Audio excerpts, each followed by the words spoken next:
and I'm going to pass it on to Director Simpson. Perfect. Okay, let me get up here. Okay, good afternoon. Yep, we're a little bit past 3 o'clock, so we're online, we're ready to go. Is that right? Okay, so we are going to call to order, as they say. We're welcome to the February 11th, 2025 Work Board meeting.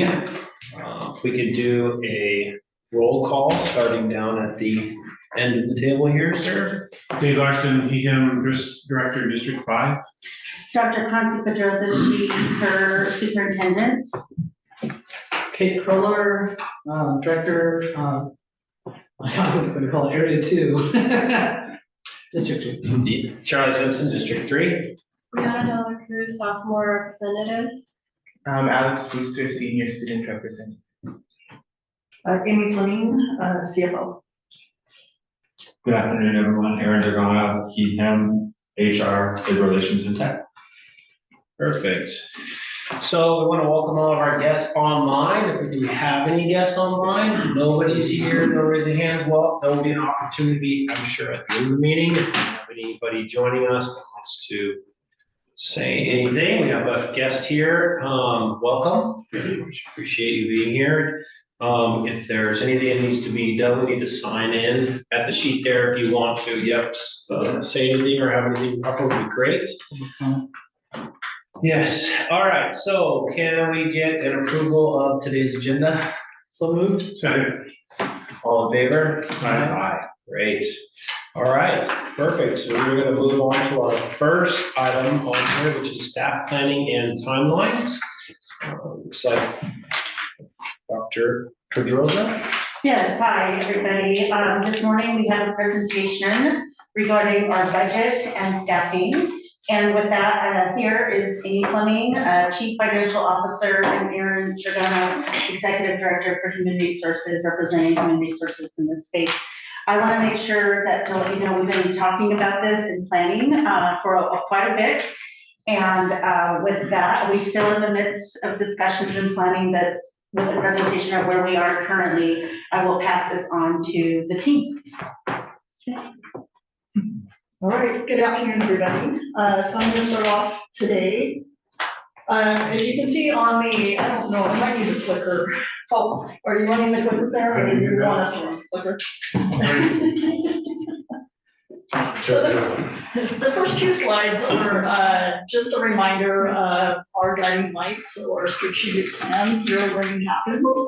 And then the second slide here is our anti-racist goals that guides our work as well. I won't spend a lot of time on those. I think we go through those almost every presentation. And so unless there's questions, I'll just jump to our agenda. So today we're going to talk a little bit about our enrollment projections and why that's really important for us as we are starting our budget development process. The staff reductions, what that timeline looks like if we are to have staff reductions. The phases that are involved, staffing adjustments over the summer and fall, timeline key considerations, some of the staffing challenges and potential solutions, and then our budget overview timeline with the full budget timeline so you all can see what we're working with. And then give you a brief update on our binding conditions. We did receive an updated letter from OSPI just late last week that we need to share with all of you. Thank you. If it's gonna work this far, that's the problem. Thank you. So enrollment projections, why this is really important is this is the main driver of our plan. So if we miss our enrollment projections, if we project too high and don't meet that projections and then staff on what we think enrollment will be, we will be in a lot of trouble. And I think we saw that take place over a few years. You can see dynamics of where that took place and what caused this district to go into binding conditions. So Some of the challenges in predicting enrollment for Tukwila School District is the fluidity of our McKinney-Vento population. The unpredictable influx of new families coming into our district. We don't know what that will look like in the future. Unknown housing supports, so we know that this area is becoming more and more expensive. Inflation is increasing, costs are increasing. It's becoming harder and harder to live in Puget Sound region. We are working with collaborative efforts with neighboring districts. They're facing some of the same challenges that we are, especially Highline and Renton. And then unknown impacts of our current federal administration, especially of recent news talking about the Department of Education and potentially eliminating the entire department. So as a little bit of background, like I said, enrollment is the main funding driver of our funding from the state through apportionment. So it goes through a prototypical school model, and it allocates our funding to us based on the number of FTE that were allocated based on this model. And then also provides us materials, supplies, and operating costs based on a 1.0 student. And it's not what I call butts and seats. It's called average annual FTE. So the average annual full-time equivalent student is what drives our funding, which is a little bit difficult for school districts because the head count generally is higher, especially at the secondary level. So as we are looking at our enrollment projections, we do need to have a conservative strategy to avoid overprojection, especially in light of us trying to get out of binding conditions. Again, I've already talked about the average annual FTE funding dependency. And so if we're off on that projection, again, that becomes problematic. And then when we look at our projected enrollment, there's several things that we can take into consideration. Some districts hire demographers. It's proven difficult here, especially since the pandemic, on the accuracy of those demographers. And so what a lot of districts are doing is they're looking at the 3-year average of what enrollment trends have been looking like for their districts. And then they're also monitoring their current enrollment patterns, chronic absenteeism, and especially important for us is just the number of new families that have entered into this district and whether they will stay. The other thing that we need to take into consideration is the birth rates. So as we are thinking of kindergarten enrollment and what that might look like, King County birth rates are down and have continued to decrease since 2016. So we have had no increase in birth rates in either King or Pierce counties. Like I said, because the cost of living is high in this area, it's becoming harder and harder to live in the Puget Sound region. So you're seeing birth rates decline. Even when we see newer families move into the area, they're just not having children. And so that is impacting enrollment through the Puget Sound region as well. So does the district get less money if there's high chronic absenteeism? If they're absent more than 20 consecutive days, we cannot count them on our enrollment. So was it 20 consecutive days? Consecutive days. Okay, so that's a lot. That's a lot, yes. Okay. But if student's family is from another country originally and they want to visit relatives during the cold part of the year, Yes, they may not know they're impacting this by going away for 30 days. correct. Yeah. Or even 6 weeks. So, yes. What are we seeing as far as so far this year in terms of that level of absenteeism? I have not looked at that data yet, so I can't answer that right at this moment. But it's something that we're going to start watching, especially in light of new administration. What is that looking like for our district?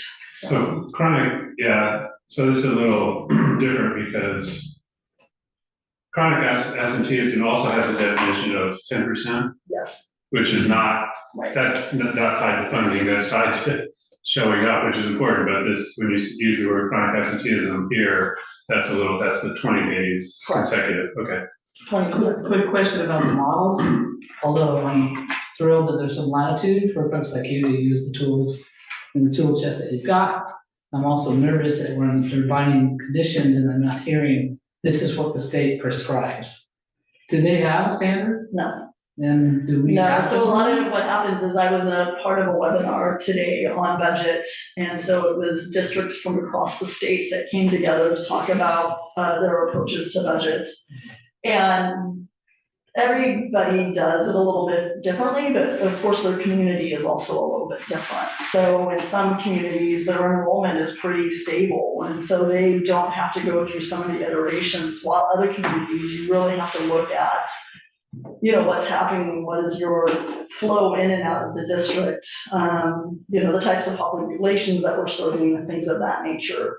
But a lot of districts do some sort of like 3-year averaging, or they are looking at their demographer reports and then making those adjustments as necessary. I know some small school districts will have a demographer come in like once every 5 to 10 years, but Cheney School District provided their example when they had a demographer come in and it has not been accurate at all. So they look at the data, but they don't rely on the data because they're getting better information by working with the Department of Health, looking at birth rates, determining what housing is looking like in their area and how much new build and new construction is taking place. Single family homes versus apartments. And so those are some of the things and the tools that we look at. It doesn't matter what district you're in. Last question, it fluctuates. We get a lot of new families here, they get established, they figure out more cost-effective places to live or closer to work, or they get work, and so they move. When is this measured? Like, we guess, but at what point do they say that was what the head count was for this year? Right, so I start paying more attention to our enrollment, especially in the month of January and February, because that's when it's really, it's becoming a little bit more, yes, last year was a little bit of an anomaly, but it becomes a little bit more stable at that point. Some districts, it kind of surprised me, they use their October enrollment as kind of their base. And for us, that's not a good indicator because we are still accepting families in October. And so I've seen, at least over the last few years, where enrollment is increasing, you know, a little bit over time until we hit the winter months, and then it kind of stabilizes. Again, last year was the anomaly. We were just seeing enrollment go up month over month last year. So that's why I'm looking at, so I'm monitoring every month to look at what enrollment looks like. I'm looking at prior years' enrollments each month. And then I'm probably gonna look at a 3-year average, and probably pick a month that I think is the most stable, to determine that 3-year average so that we can try and develop, a good enrollment projection, coming up next year. Also paying attention to what is happening here over the next few months as well. Will enrollment continue to increase, or are we gonna start seeing a decline? That's going to be a pretty good indicator as well as what's transpiring in our district. So if you look at you know, we do have to have demographers in here every, you know, once, I think, have you looked at the last one, which was, I think, maybe 4 years ago? Yeah, I have. Okay, and so they kind of said we'd be going down and then kind of flat, and just to echo, frequently they're not right.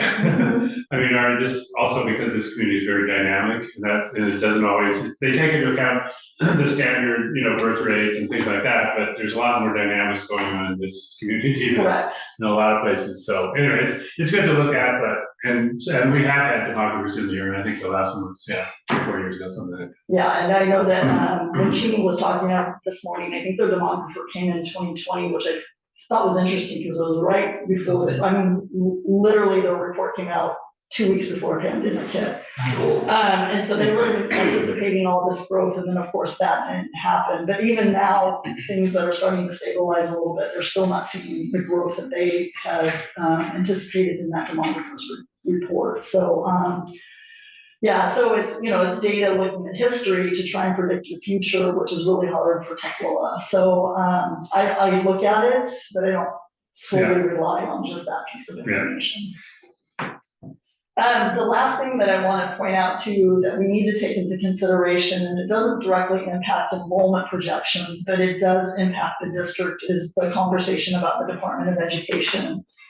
and what that's going to look like. So we already know that a freeze has taken place for higher education for the research grants. We also know that several lawsuits have been filed, but those are some indications of, I think, the push to try and reduce spending at the federal level. And so they're doing what they can, what they think they legally can, knowing that lawsuits are going to be filed. But there could be some potential work in Congress to make some reductions in the Department of Education. And we have no idea what that looks like, but we need to have that in the background and think about that as we're also trying to think about what our budget looks like next year. So that's something I'm paying really close attention to as well, as we start this process. I guess, the biggest chunk of money we get from the federal government are the Title I, IDEA, Title II, Title III, which, who knows what's going to go on in Washington DC, but those programs ship a lot of money to every state in the union, so I think they'd have a tough time backing those, but who knows? We'll Yeah, see. it's hard to say, but Yeah. we kind of have to, plan for the worst Yeah. and hope for the best. And Yeah. so that's something that I'm also taking into consideration as we're starting to develop our budget for next year. So I just want to make sure that you're aware it's something that we're monitoring as well. So, next slide. Okay. So what we know is roughly 80% of the district's expenses are centered on staffing. And that's beyond classrooms. It includes administration, it includes school and district administration, support personnel, bus drivers, custodial, food service, all areas for staffing. So it does make sense then that one of our leading reduction strategies or cost reduction strategies would be staffing. But at the same time, we have to be very careful about making reductions in staffing because we have students that we're serving, needs that need to be met. And so we always have to be we have to approach this very thoughtfully. And what we've done over the last couple of years, and we're continuing this year, is we're implementing a timeline that's very specific. This is a larger lens on the timeline, and then we'll break it down into 3 phases, which is in an upcoming slide. The first benchmark for us is this January 31st benchmark, which we hit.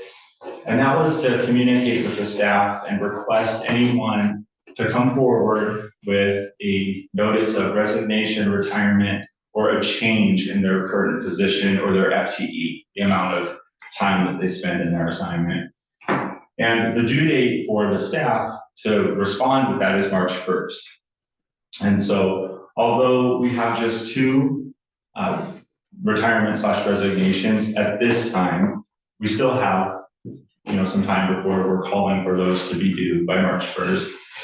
But we also have some responses from individuals across all 5 buildings and other areas of the district that are interested in doing other assignments or taking reduced assignments. And so HR will work with the department leads or the principals in those areas to determine if that's even something we could consider.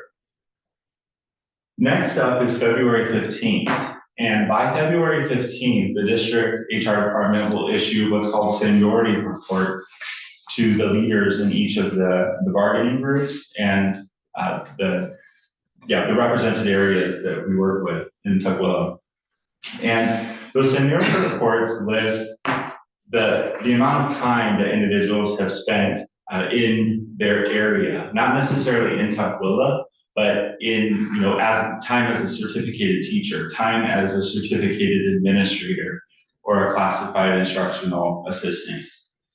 And it just gives the union and the district just a clear view on where people stand in their time in their position or their time in the field. When it comes time to make reductions and exercise some of the language that we have in our bargaining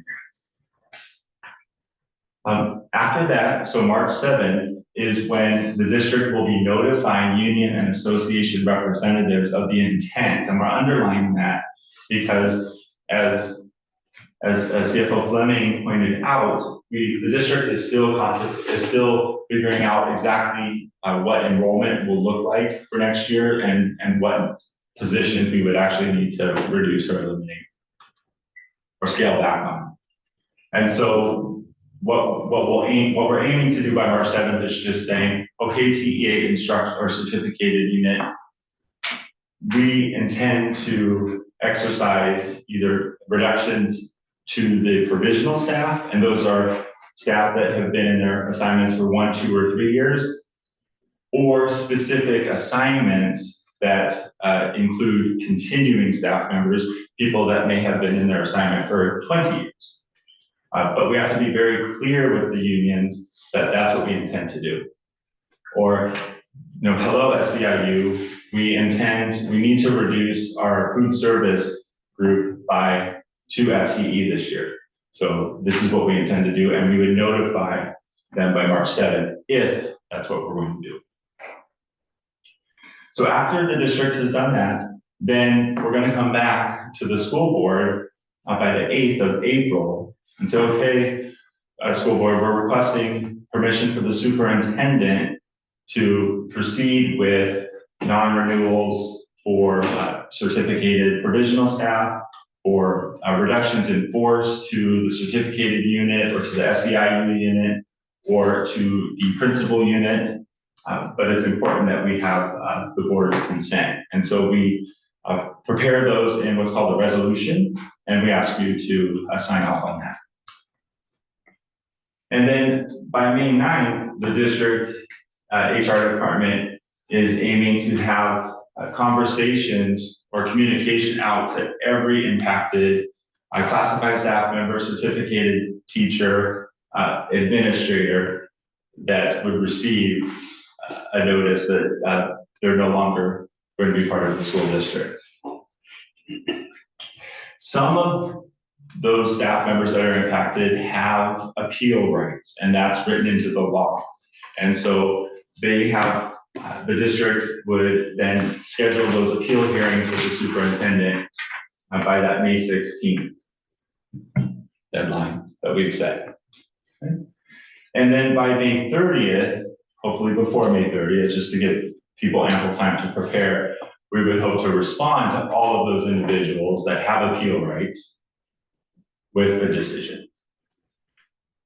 So that's our timeline for this season.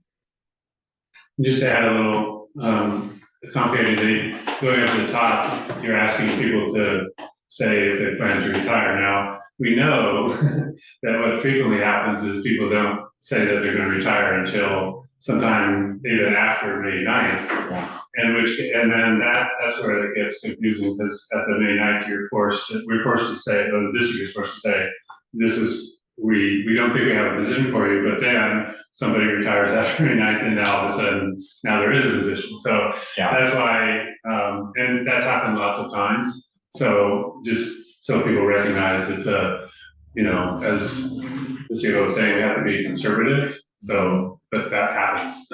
I'm glad you raised that, because it's something else that does happen. We had a number of staff members come forward over the summer and say that they, had found a position closer to home, or they decided that, this is the time to retire. And so I'm going to submit my retirement. And because their contract actually with the district ends on August 31st, they're doing that, and they can do that actually. And so that also creates a situation where then the district does need to respond, because we have had to meet some of these previous deadlines in May. We have to now reach out to people and ask, can you come back? Are you willing to come back? We do have a position for you. Yes, it's the middle of July. Yes, it's the beginning of August, and we regret that, but we do have something for you. And sometimes people say, yes, I haven't found anything. And sometimes people say, I'm sorry, I've moved on. Yeah. Next slide. As I shared earlier, what we've done then is broken the timeline into 3 phases, just to give us some scope here on what's happening during these 3 phases. So the first phase is where the non-renewals will take place, and these are, non-renewals can happen we have 41 certificated educators, not just teachers, some are instructional coaches, teacher on special, we have different positions that involve instructional staff. And they're on provisional contracts, so they're in their first 1, 2, or 3 years in Tukwila. And they, of those 41, the district can issue non-renewal notices to anyone whose position doesn't, we don't have a place for, we don't have a need for that position because of enrollment, because of program changes, because of funding. We can do that, we just have to meet that May 15th deadline. And so what we're aiming to do is notify people by May 6th and then meet with them by the 9th. Again, that's 41 staff members potentially. Okay, the district also has, as I shared earlier, staff that are on continuing contracts. So they've been in the district for more than 3 years. And so it's assumed that their contract will just roll over. It's called a continuing contract. But if the district follows the processes that we have established with the union, then we could exercise what's called a reduction in force, a RIF. And, of the, 140-ish employees out there on continuing contracts, the district could say, we are changing our model, we're doing something different with this program or that program, and therefore we don't have a need for these positions. And so we would exercise a RIF in that case to continuing educators. And again, we want to do this concurrently with what's happening with the provisional staff, so it's all together. And so we would notify those staff members by May 6th, and then we would meet with them by the 9th. And then we have, so our administrative staff, building principals, district administrators, some of them are certificated, meaning that they have credentials with OSPI, registered with OSPI because they've been teachers or principals, and some are classified. They don't necessarily have credentials with OSPI, so we consider those classified. Regardless, the district does follow this process where we treat those positions as certificated. And so we would aim to notify them by May 6th, and then again, meet with them by the 9th.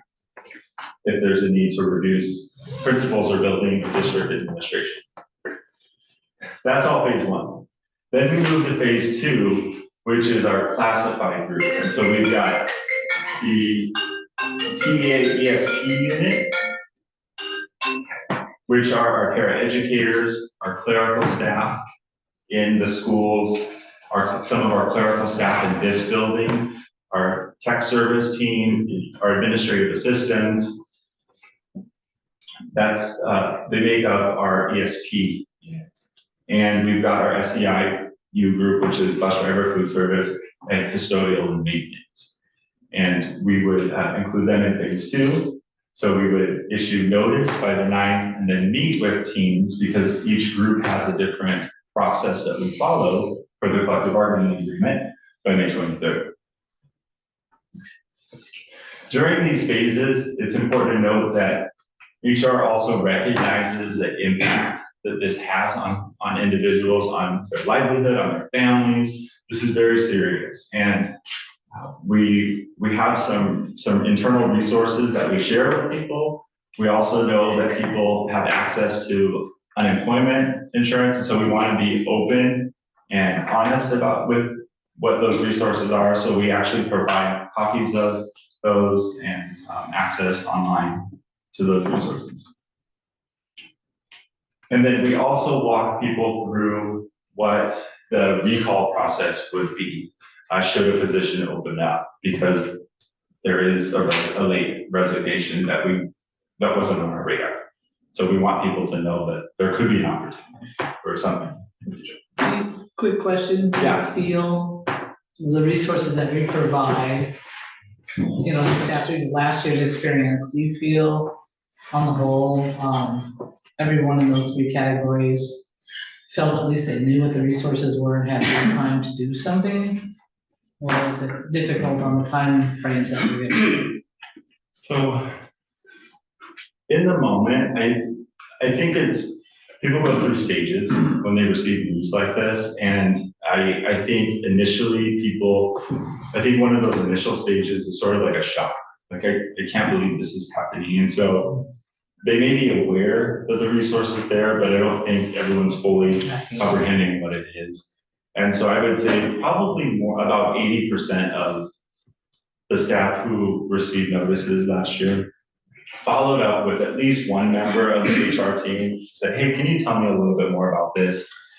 And I think lesson learned is that I think we would offer that at the outset. We would say, okay, we're gonna schedule a follow-up session to meet with anyone that wants to come back in. So you don't have to go through that trouble of trying to schedule something. Right. Because It's literally, eventually, yeah, but it's literally recognized as the grieving cycle.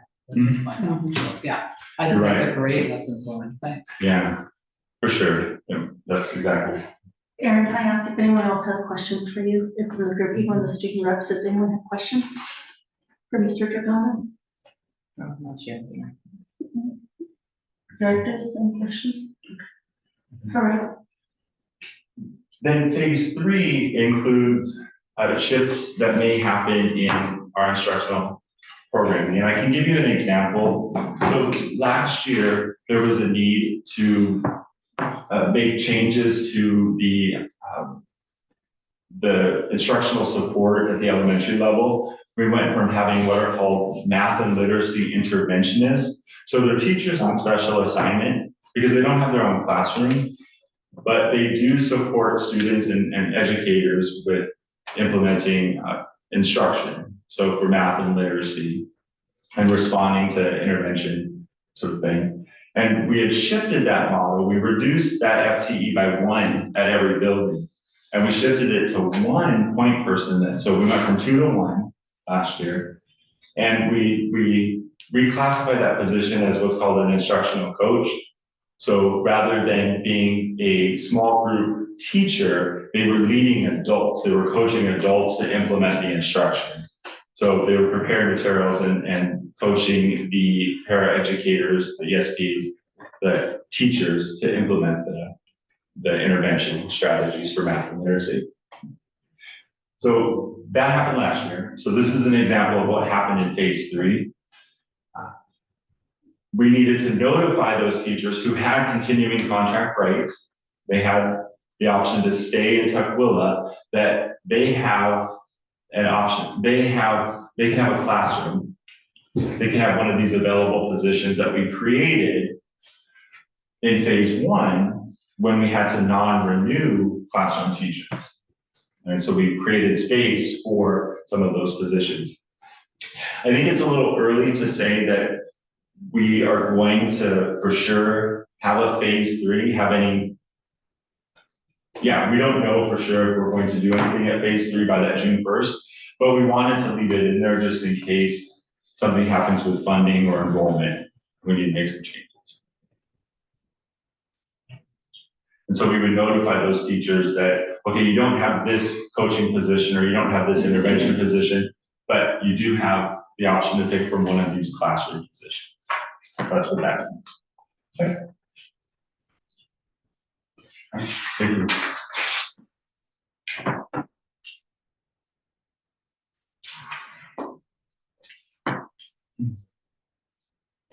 Okay, so as CFO Fleming was sharing, that we're closely monitoring the enrollment projections because we know that our reduction strategies, our staffing reduction strategies are going to be based on where we're at with enrollment, what we're forecasting for enrollment for 25-26 school year.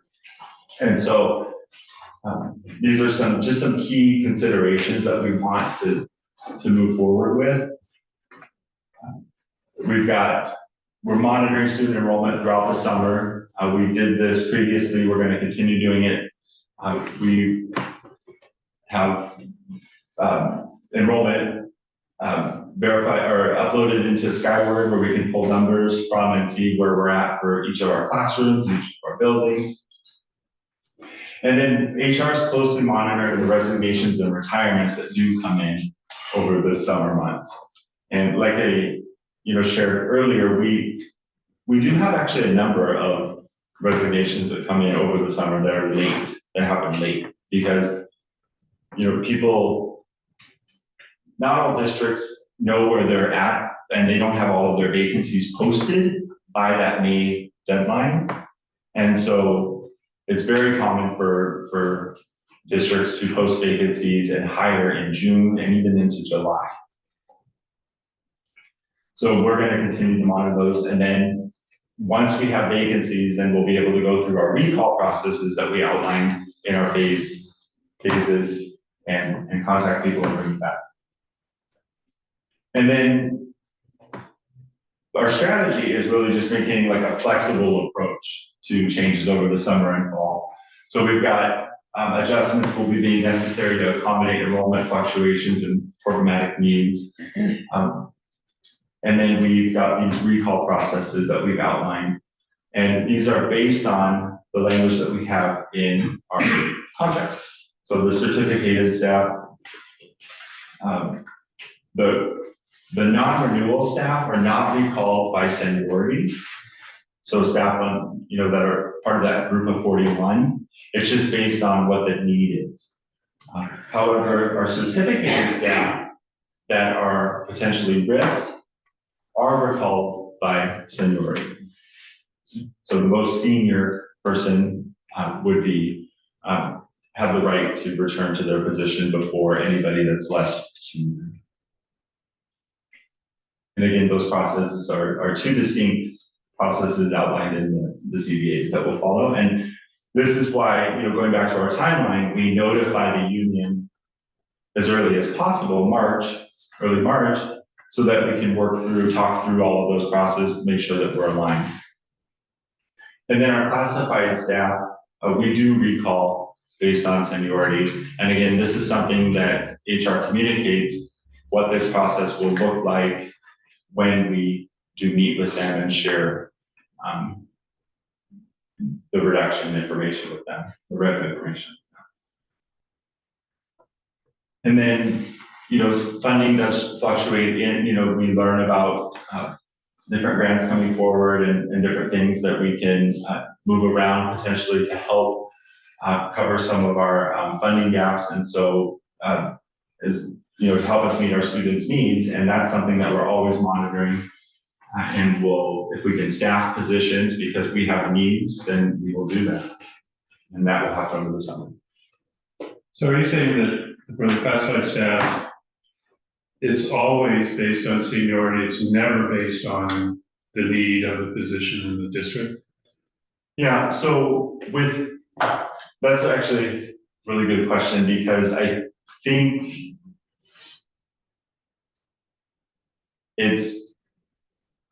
so if we're looking at administrative assistants, if you're qualified to be an administrative assistant, then it's based on seniority within that group.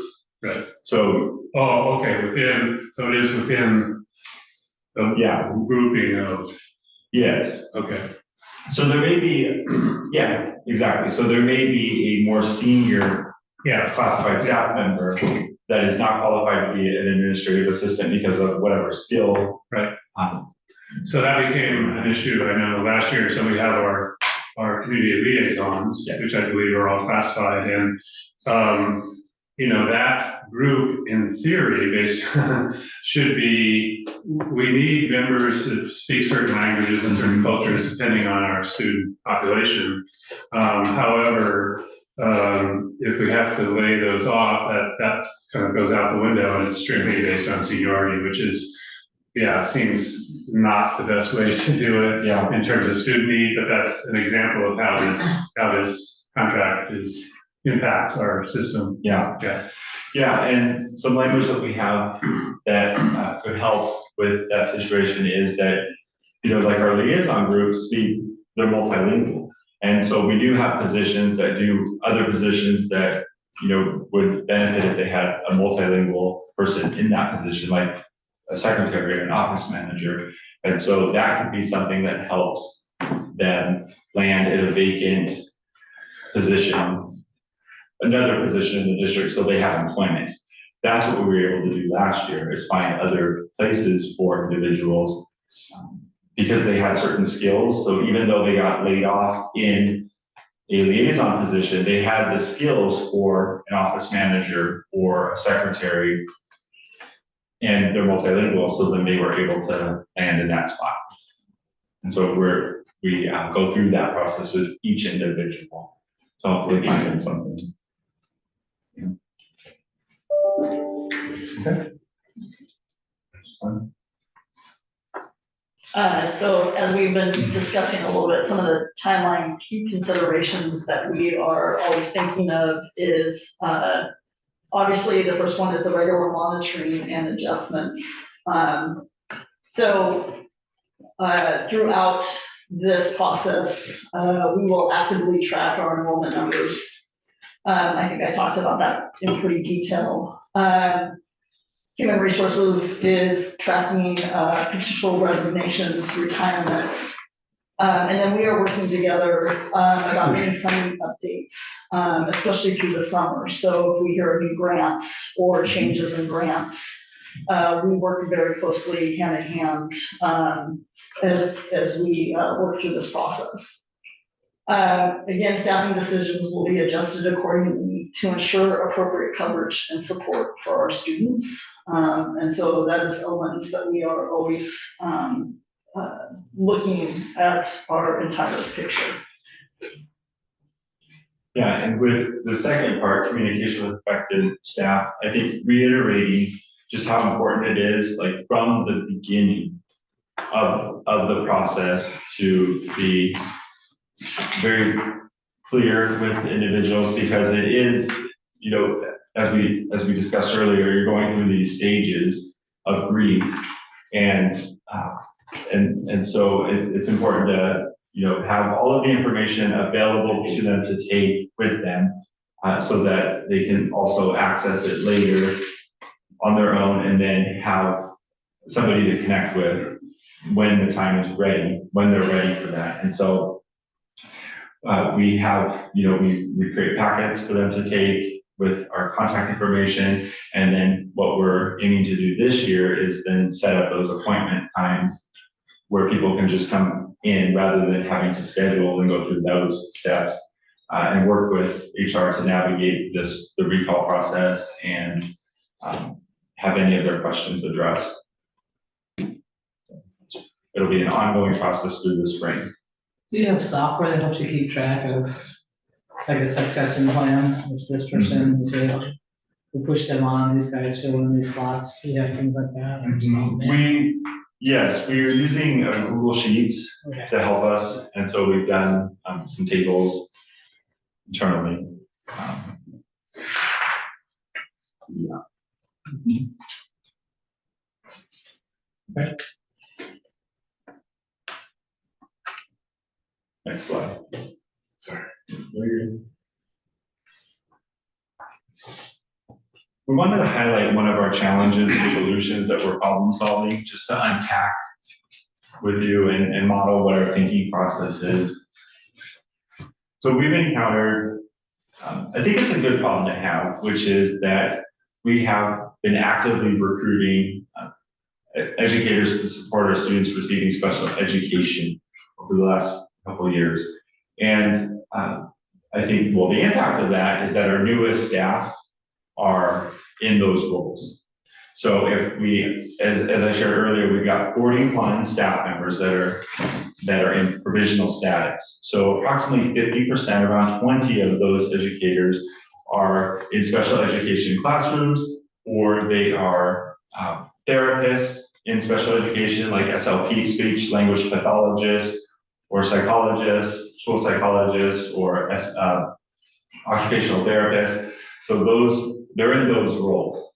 So if the district were just to do a blanket non-renewal of all provisionals, the impact of that would be we would lose all of those educators supporting special ed students plus about 20 other individuals. And so we have to be very creative in how we're going to proceed with this strategy to reduce spending around staffing and not just take this blanket approach and eliminate all those positions. And so our solution is, okay, let's be in front of this. Let's communicate early that we would like anyone that's planning to retire or resign, move on, look at something else, to come forward and let us know by March 1st. And so I shared that, that's part of our timeline. And so we've done that. We've got a few more weeks where we're accepting those notices, resignation. So we're hoping that people will come forward with that. And the goal is that, even after that March 1st deadline, that maybe more people who intend to leave would submit their resignations. And so the goal is then that we don't have to go forward with, those reductions to the people that do want to stay, that do want to continue working, supporting our students receiving special education. And so that's what we're aiming to do. I think once we have firmer projections for our student enrollment for 25-26, then we'll have a number, right? We'll know that, okay, this is the number of certificated staff, this is the number of classified staff, and then we can compare that we need to eliminate, and we can compare that number, those numbers, with the number of resignations, retirements, requests to take a leave of absence that we have, and see, okay, how many do we need, or are we in a better position now we need to hire because we've had more people voluntarily leave. So The other consideration that you haven't really brought up yet is, what's the legislature gonna do? So we know that the legislature is taking seriously special education funding this year. Yeah. What it's gonna be, we don't know. I think our first shot at that is probably gonna be in March, when the revenue forecast comes out and start to have it. So that's gonna be a bit of a moving target until the end of the legislative session, and maybe even a little after that. But again, there's some hope that we'll get some help in that area as well. Yes, yeah. And I think what we know is that our students have needs, these needs, these academic needs, these social emotional needs. So actually eliminating those 20 or so staff member positions that are on provisional contracts who are supporting special education actually isn't an option. That isn't something that we can do, that we can support. Because what we do know is that we would have to hire those positions back next year. So that doesn't make sense.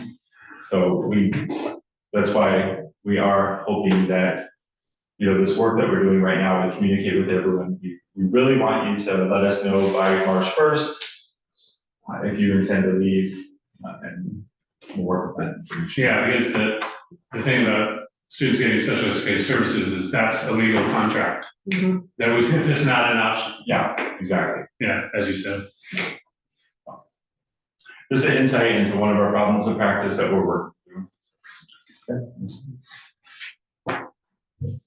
So, we're now, obviously really getting into kind of the budget development process. So this actually began in December, when we had our first budget advisory committee meeting. And I introduced the concepts of, budget and how, the state funds, school districts. And so it was a pretty heavy meeting. But a lot of information and a lot of detail about how school districts are funded in the state of Washington. Obviously, the legislative session began on January 13th, and it's a long session.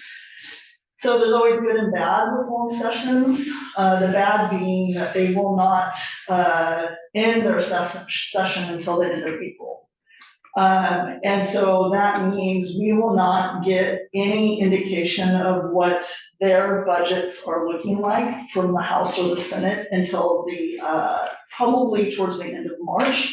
Like Director Larson said, they always wait until the revenue forecast comes out before they do their budget introductions. And then it takes them a while to come together to reach consensus about which budget is going to be the priority that goes through and ultimately gets approved.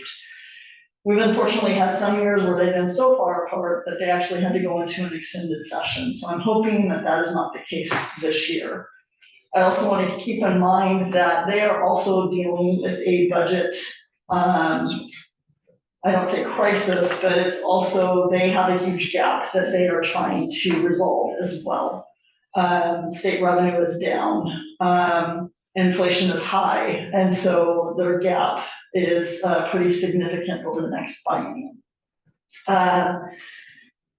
The plan is to do a board budget presentation at the end of March, provide you a preliminary budget update in May, and then do a public hearing with final budget adoption in August. And so what's not in there, if we go to the next slide, Darren, this is a more detailed overview of the full budget timeline by month. It's a little bit small. But we are in February now. And so we are starting to look at enrollment projections, starting to do some of the analysis, starting to look at what revenue, state revenue will look like for us, based on initial assumptions, taking into consideration maybe some small bumps in the materials, supplies, and operating costs and special education, and trying to develop what our overall revenue forecast will be, so that we can then compare it to what expenditures are, so we can start making those adjustments. We are required by law to provide a budget to the Puget Sound ESD by July 10th. I don't have that date on there, but my goal is to have a close to final budget prior to July 10th. And I'm hopeful that we can have an adopted budget by August 12th, which is a little bit earlier than in previous years. It makes me nervous when we wait until the very last board meeting to do an adopted budget, because if there are questions from the board or they decide they don't like something and they don't vote on it, that becomes a very big problem come September 1st when we start the new school year. So I'm trying to back up our dates a little bit to give it a little bit more cushion. And so that's why I'm hopeful to have an adopted budget by August 12th. And I believe the budget, one of the goals of the budget advisory committee is to provide some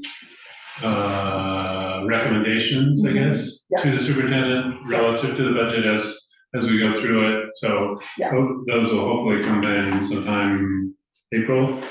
Yeah, I would say we should have a pretty good idea by the end of, I'm hopeful by the end of March. But the April 17th is the final committee meeting. And so, yes, but I'm hopeful that we have a clearer picture by the March meeting, so that we can finalize in the April meeting and have it ready to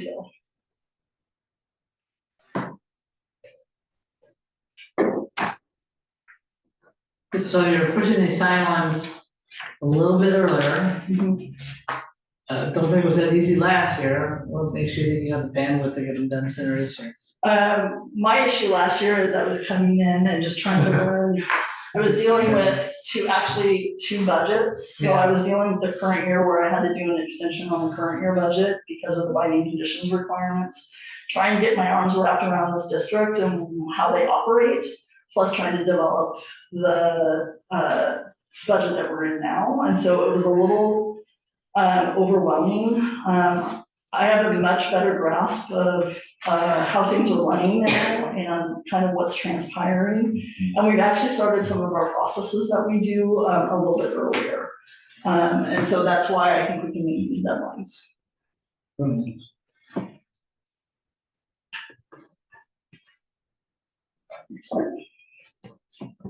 So I wanted to give you all a binding conditions update. We have not sent over the letter yet. We, I think between everything going on. No, I just said it. Oh, you did? I sent it in the last, I sent it in the last update. Oh, perfect, okay. So you probably have all seen the latest letter. So OSPI updated their binding conditions letter. It hasn't changed significantly from the last letter. They did not change the requirement that we must not be less than $2 million as of April 30th. That piece did not change. We will meet that requirement. We will not be our fund balance will not be greater than a negative 2 million on April 30th. Our actual F-196 ending fund balance as of August 31st, 2025 must not be less than 0. And right now I'm predicting that our ending fund balance can be, it's gonna be a range. I always have to do a range because you always have those uncertain factors that you may not be aware of, but I'm thinking anywhere between 600,000 and $1 million. So we're meeting that timeline. And then we must have an actual ending fund balance as of August 31st, 2026. So this budget cycle that we're developing must be equal to or greater than 4% of our budgeted general fund expenditures for the 25-26 school year. Depending on what reductions we need to make would depend on what that 4% is. So right now it could be anywhere, I'm thinking between $2 and $2.3 million, just depending on what enrollment factors are, what reductions we need to make, and how we need to reduce our expenditures to meet this requirement.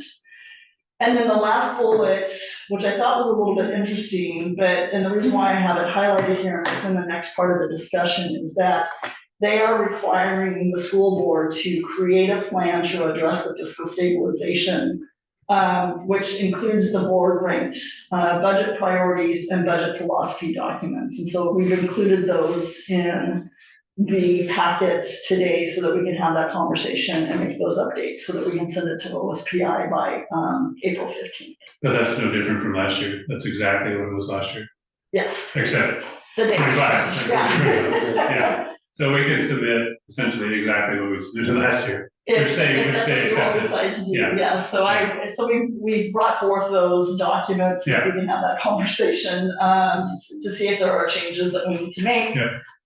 What might be different, things of that nature, so, that is where we are with the binding conditions. And So- just I just want the board know that on the last week's February 3rd, of memo, the letter's attached for all of you. Just sorry, Director Larson. So I just want to be clear about how we get out of binding conditions. So when I'm reading this, the only way we can get out of binding condition is hit that 4% for August 26th. So there's no way we can get out of binding conditions before August of 26, correct? Right, unless some magic happens at the end of this fiscal year and we're suddenly at 4%. Oh, yeah, right. But Okay, that would be the only way, and I Yes. don't anticipate we'll be at 4%, unfortunately. I okay, mean, right now, that estimate is about 1.07%, so, Yeah. I mean, we're making good progress, yeah. good progress, Yeah. but we're not there yet. And so there was a bill that floated through that was talking about the ability to collect some money early if we passed a capital projects levy and, we weren't in binding conditions 3 years, that got trimmed back to 2 years. Our next capital projects levy would be in 28. So we back that up 2 years, it goes, but we usually run it in like February. And so February backed up to February of 2026. So we would not be out of binding conditions by February of 2026. Now, what that bill did, it doesn't say we couldn't run the levy, we can run the levy. It just says we can't kind of access the money early through some side door, which we've never done before anyway. So they originally had a 3-year prior thing and they pumped it back to 2 after complaining, but I don't think that's really a big issue for us. It's not gonna restrict us much, but Right, it's a so, thing. yeah, the intent of that bill was so that school districts that are on these, just huge Yeah, multi-million-dollar projects, and they're Right. rebuilding several schools. right, So like a Lake Washington School District, for example, it gives them the ability to do non-voted debt. So it Right. gives them some cash flow up front until they're ready to issue their bonds. right. And so that's why that bill is written the way it is. And you're right, we don't really have that need.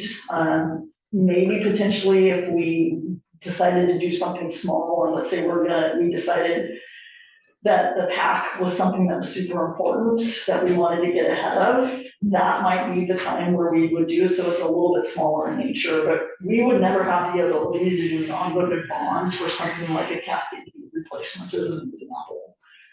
It just wouldn't apply to us. So, Yeah. Yeah. But anyway, so that, the quicker we can get out of Yes. binding conditions, the better, Correct. and we're on a good track with that, so.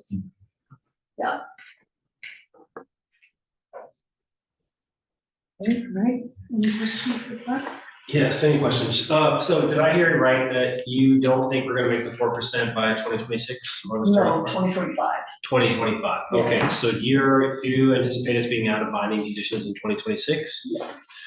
Then my other question is about the budget. What I didn't see in here is what is the number we're at now? So, we're talking about possible reduction in force and different things. What's the number that we need to be at, in reduction? Or because I know we took some loans against some other stuff. So we have this money that we're moving around, but where is the number that we need to be at for next year's budget, if just taking what we have today? I haven't run those numbers yet, and so part of it is developing what I think enrollment will be.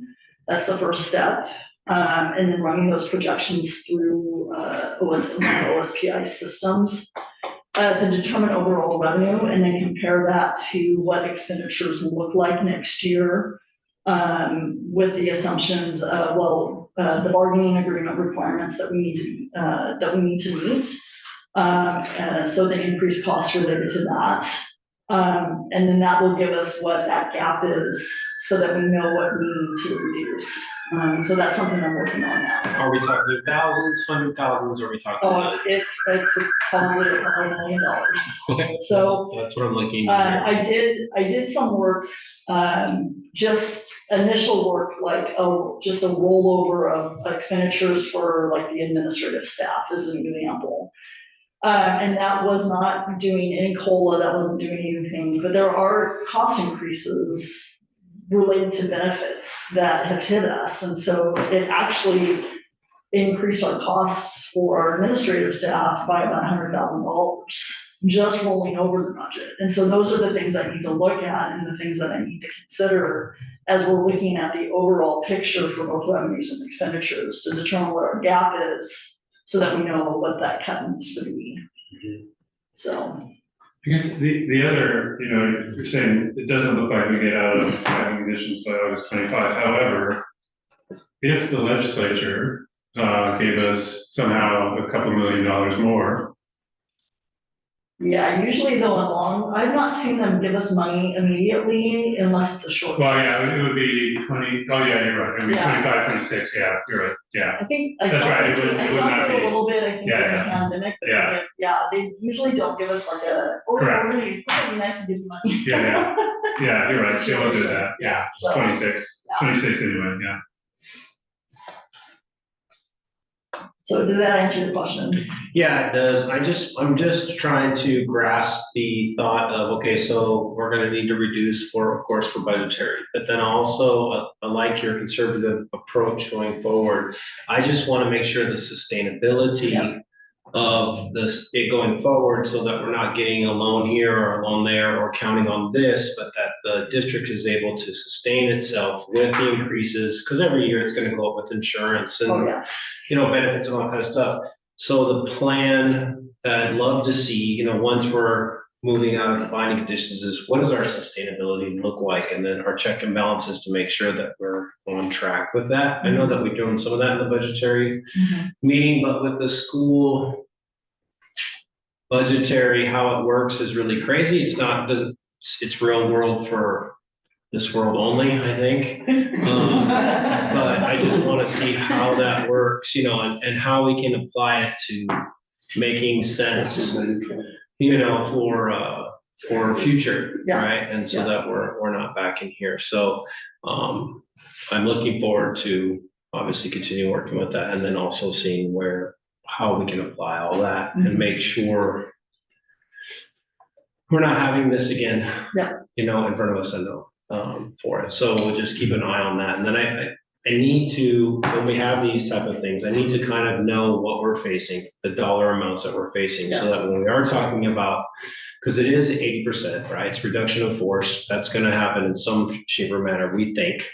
I just need to know what that number is so that we can make decisions from there, for it. So, okay. So the other thing that's going on in the legislature right now is that they are seriously considering increasing the amount of local levy dollars that we can collect. Mhm. That is primarily to bail out Seattle, to be honest, the politics of it. One of the bills helps us pretty significantly. Pardon me? One of the bills helps us pretty significantly if it were to pass.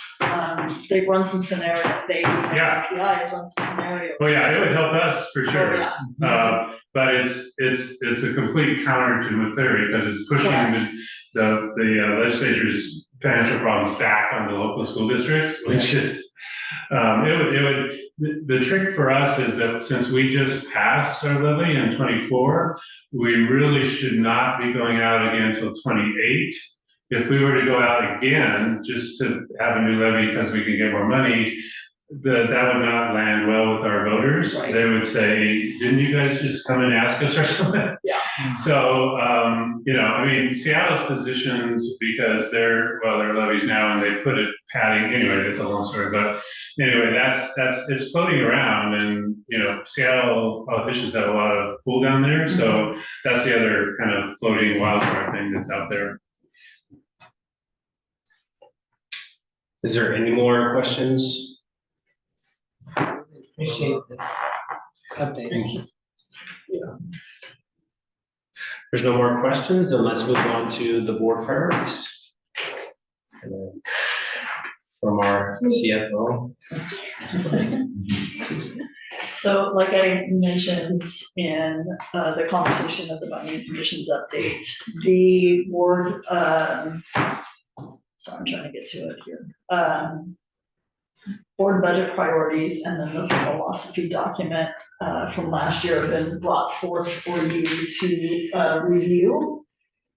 And potentially make any updates that you would like to see. So this first document here is the budget philosophy document.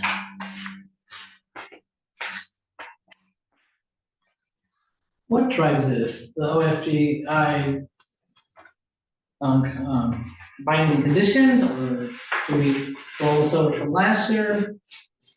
So I believe in the past, and I'm looking at Director Larson, is that the board has always had a budget philosophy that we as a district work from. And it's reviewed every single year, but this was really driven by the binding conditions letter as far as developing this budget philosophy, so that we are making sure that we are sustainable as we move forward. And to get ourselves out of binding conditions. And did any of the actions that we have, come jumping the gun, but any of the actions that we performed during this period, eliminate any of these philosophies moving forward? Like, did we achieve things that in these enumerations that we don't have to have it now because we've already, arrived? Or it's just kind of the same as last year? Well, I couldn't remember. You guys were just forming when I started coming to meetings last year, so. I believe, I'm just gonna speak from my memory, is that these were developed in response to the binding conditions letter we got in November. I think we developed this probably we just submitted it earlier, I think, for some reason. I think we did. And then there was a couple conversations that happened that got us to just be really succinct in these top 6 items, 1, 2, 3, 4, 5, 6. I think because we have the letter that just went out that you all received, and so I think it's a little later when we got it than we did the year before.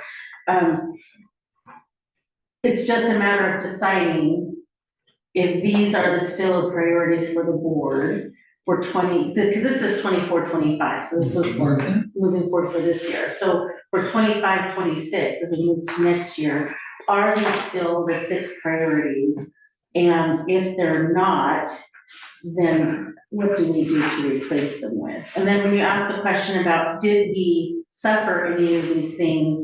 You know, one of the, well, so I'll just share an example.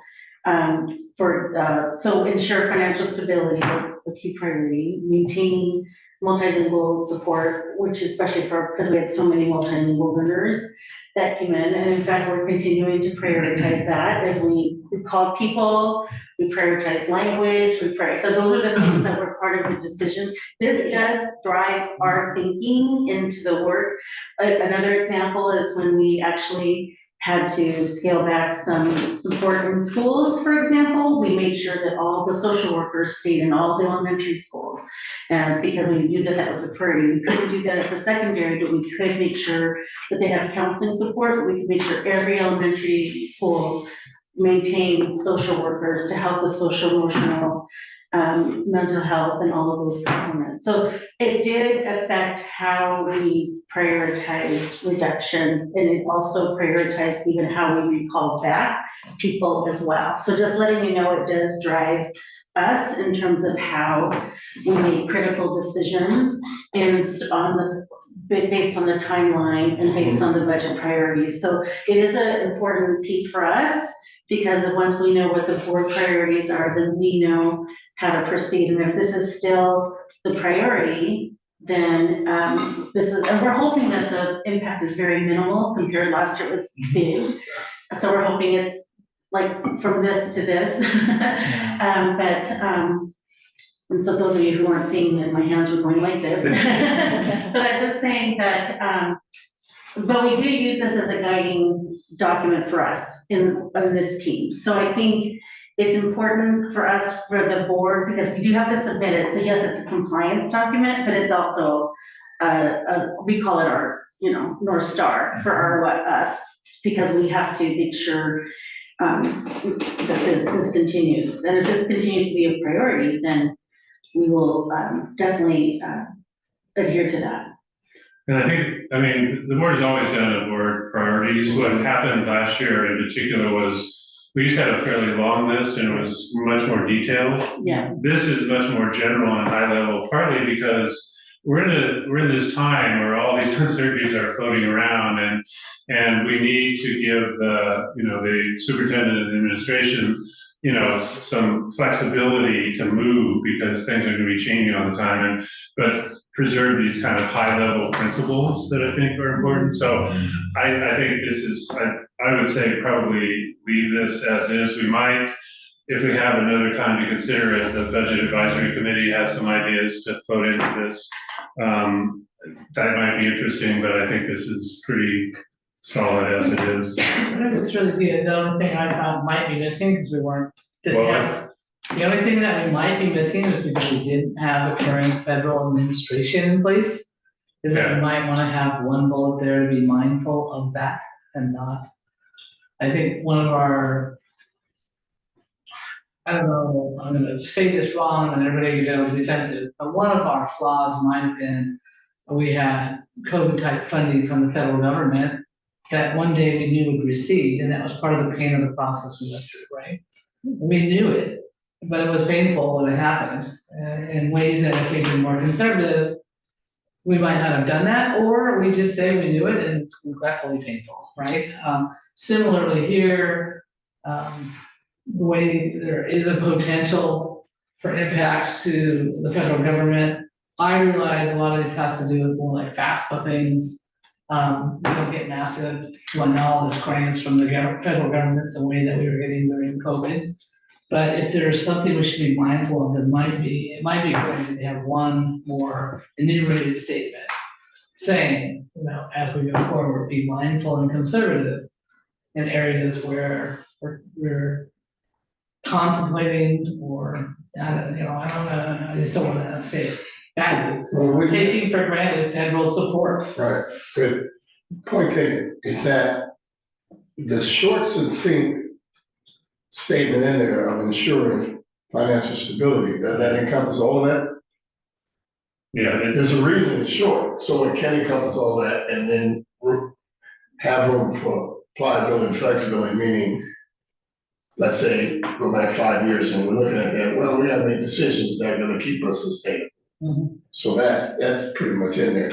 So we're still talking about compliance, which was one of the reasons we wrote it this way.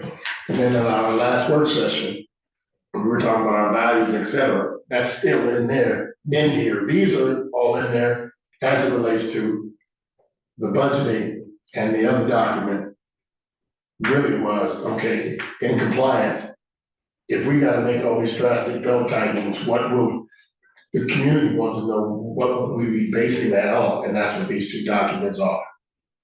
And so if we're in the second year and we're tracking to be where we need to be August 26th and it's working, I don't necessarily see where we need to change it unless we need to identify what we could have done better in there. Particularly because this document changing the dates has served us well with compliance on the front end. Moving forward, it seems reasonable to keep it as it is, unless some of it didn't work. Did they say we were out of compliance in any of these? No. Well, let's rock and let's roll, would be my suggestion. I guess I just want to make one comment about looking back at the ESSER dollars, the federal dollars that we knew were going to run out. I mean, I've gone back and, we could have, it was layoff of staff. We could have laid off that staff earlier, a year earlier, some of them. That was before Dr. Berdoza was here, but our students would not have had the extra year benefit of those staff. And so, yeah, I don't regret necessarily, I mean, it makes, critical of it, I just. yeah, I know, I just felt like I need to say it because a lot of people have said that. Well, why did you guys, hire these extra social workers and counselors? Yeah. Well, because our students need them. Well, we knew there would be pain. Yeah. Got it. I don't think it was Yeah. accidental or. Yeah, right. And I'm not gonna push this point much further than to say, I think we need to continuously improve and remain nimble Sure. according to whatever the federal government, however the federal government relates to schools. And it's pretty small. And 4 years ago, this would have scared the devil out of me. And right now, it makes me wonder and worry. But things are, I just feel like we gotta have something that marks the time and era that we're in right now. And yes, I heard a bullet that kind of throws loose coverage over that. And we say that, well, you everybody tax, you tack and throw loose cover because you want to stay ahead of everybody, but it may not be the smartest move, just keeping everybody in check. Here, that's what that means to me, that other sentence, but this one is, diligently track what's going on, be nimble and continuously improve in ways that, are will address anything that happens at the federal level. And that's anything, from what I can tell. I mean, I agree with Director Potter. The first, I know very well that our CFO, our superintendent are well aware of the federal stuff, and we'll include that in the financial stability. We were both at webinars today on this, looking at all of that. We're monitoring it very closely. And also looking at where our state ranks in terms of receiving federal funding. Not to mention sending money, Yeah, it's a some lot. taxes back. Yeah, it's gonna be interesting. I think, the insurer financial stability, the only word I actually am still hanging on to in my head, wondering if we need to, is back to what Director Simpson said about long-term fiscal sustainability. So that part, I wonder if maybe that's, long-term. that would be just sort of adding something in there about ensure financial stability, but also long-term. So I just think that's part of, because that's the ultimate goal, right? Isn't that the ultimate? Not just get to Yeah. find meetings and Yeah. finding. That's the only part I keep thinking, keeps ringing in my head, that how do we make sure that the OSPI knows that Tukwila School District is committed to long-term fiscal sustainability, right? Yeah. Like, that's the only thing I was thinking, is making sure that we make that declaration, especially if we get out of this. So, So you just want to add the word long-term to that one particular sustainability line? That'd be pretty simple and. Yeah, we could say ensure long-term financial sustainability or stability, however you want to word that line, but I just want to make sure that this, and I think it's clear, I'll be honest, people, I'm sure you heard this too, everyone's telling me, typical school district, we're getting it done. So I think that's good, but I also don't also acknowledge that was done with a lot of stress to the system. We're still in recovery and we're still in the process. I mean, I'm sure Mr. Dragonov can attest of still analyzing all the impacts, making sure if we made the right decisions, right? We're still analyzing all of that and making sure that even that wherever we maybe misstep in one or two areas, do we course correct there? But then what's the impact here in other areas too? So we're looking at all of that. I think that's a good add. It's hard, but it was hard. So. Well, it's, the analogy of climbing Mount Everest, the hardest part people think is climbing. But what I understand from climbers is the journey back down the mountain is probably the most dangerous part of the trip. So. Felt like that here. We need to be beyond the ability to just get feedback. Yeah, and it's hard to talk about it too, even now. Yeah. Because people are like, some people still like, I thought we did this all year, last year, right? So, yeah. Is there any other questions or any other comments before we move on from the board budget priorities? Can we pretty much, with the addition to that line, agree that this is what we'll be submitting in the 26? I think the only other thing is I will update the line to reflect the August 2026. So the fund balance, I'll change that to the 4%. Nice. So that it reflects the current year, and what that looks like as of August 2026. And we're submitting the philosophy also, is that correct? Yes. Okay. And I just want to make sure that everybody on the board had a chance to look at the philosophy and agrees that that's what we're going to be doing. We talked about the priorities, but are we also with the philosophy? This gets even funnier because that was the document I was looking at, was the philosophy. Can we make a motion to at least change, because our district has updated the language of race and equity policy. It's a unified, oh gosh, I can't, but it's a unified diversity, equity, and inclusion policy is what it is. And so I want to make sure we just change For that number two? language. For number 2. Okay. And then I think change the Yeah, change it to the current. Current title on what the Yeah. policy is. and then change students to scholars. And students to scholars. Yep. Yeah. Okay. So you want a motion? Second. Okay, well, so a motion to take the budget philosophy, change the date, change students to scholars, and change number 2 to be the current title of the race and equity policy. Still second. And then, yeah, reviewed and approved, change that date. So we'll cover 2 documents. Good, all in favor? Aye. Great. Okay, so with those changes being made, we can now move on to our resolution number 957, our superintendent, Dr. Pedrosa. So, yeah, so I just actually, we have a motion, we have visitors coming from legal counsel, but they will not be here until 5 o'clock. I thought we would be slow. Today, Yes, we thought it would be slower today. So, I wonder, so what we should be doing, we're coming at 5, we invited city council at 5 Do you want to too. try to call them and see if they can move it up? Yeah. Do you mind? I suspect they're on their way, so if they're waiting, I'll let them know to come in at any point, Yeah. because they're coming from Seattle. Mhm. Yeah, we'll go ahead and call yeah, it. Tukwila City Council, yeah. We invited our city of Tukwila council members Council's to in the come. way. Yeah, yeah. Well, we also invited legal counsel, so Carly wanted us to make sure that, one of the questions, so I'll just share, in light of, when we passed our resolution, it was on, I'll just give an update to everybody. Jen, and Carly, I don't know if is Carly online now? I was gonna say that I'm trying to be here about 4. I think her appointment was at 4, so Oh, I okay. think she probably won't be. Okay, probably won't be. Okay, well, this was a request.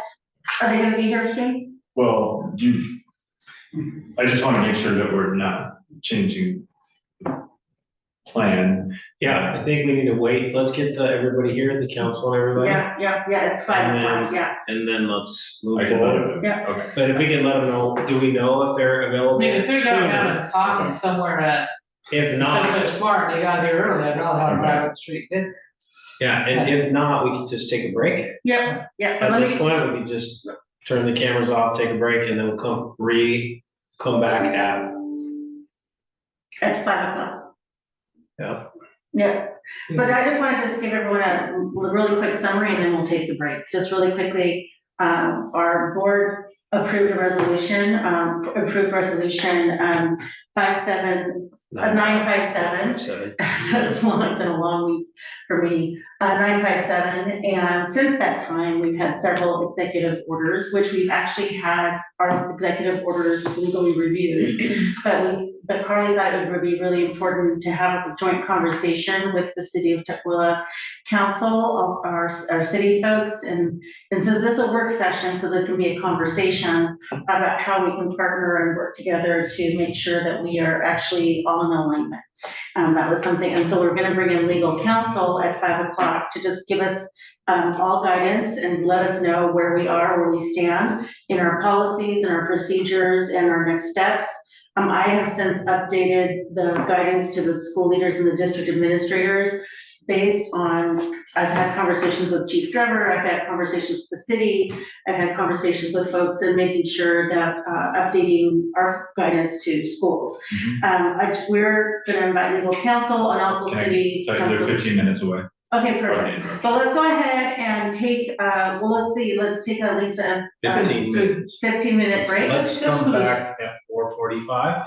Yes, That sounds good. And also, I just to add, in addition, the state attorney general has filed several lawsuits Yeah, on these issues as well. yeah, so it's just a conversation. So we'll take a break right? Before we take the break, at least for the audience that's not listening, but might Yeah. do the video, say what resolution number 957 is. There's no description anywhere on here. Yes, it's affirming our values of Tukwila School District. Thank you. Yeah, and I will make sure that so I'm gonna draft a little note for you, Karen, that you can put on the screen so if it comes on camera. I'm gonna draft something. We'll take a little break for 15 minutes. Okay, we will stop the meeting now and reconvene at 4:45. We'll be back on 4:45. Don't you have to gamble something, brother?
A little bit past 4:45, but we are going to be back into session here where we now have everybody present. We had finished what we were going to talk early, and so we were waiting for our guests to arrive.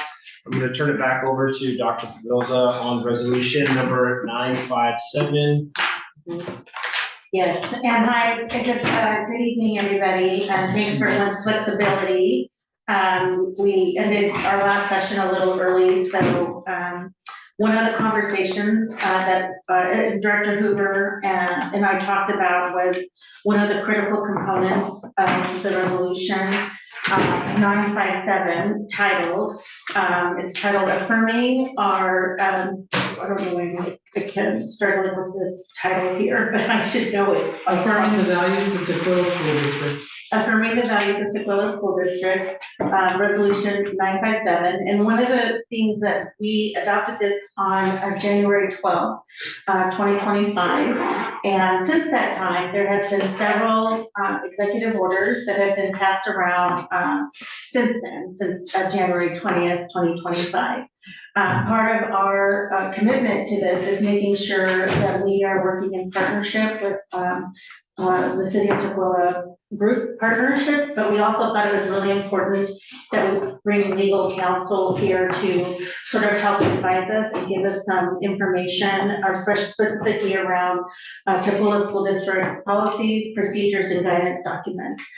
Since that time, we have done a legal review of all of our documentation, and we have updated our guidance to school leaders and school district administrators, but the board still felt it was important to hear from legal counsel around any of the components. And so we have brought them here. And so I think what we should do is probably, since we have a group of people here, we should introduce everyone again. for the record to make sure everyone is noted on record in this meeting. So I'll start with you, Mr. Jordana. Is that okay? Good evening, everyone. Aaron Dragon of HR Labor Relations for the Tuckahoe School District. Keehan, go ahead. Joe Anderson, she, her, Inclusion and Engagement Manager with the City of Tukwila. Tom McLeod, Mayor for the city of Tukwila. And Eric Krueger, Chief of Police for our community. And Sharon Singh, she, her pronouns, I'm an attorney for the district. My name is Liz Robertson, she, her pronouns, and I'm also an attorney for the Tukwila School District. I'm Gary Kishner, him, and I am a superintendent intern. I'm Alex Brewster, he, him, and I'm senior student representative. I'm Aiden Halleck, he, him, and I am the junior student representative. My name is Rihanna Dela Cruz. I'm the sophomore student representative and I go by she, her. Charlie Simpson, District 3.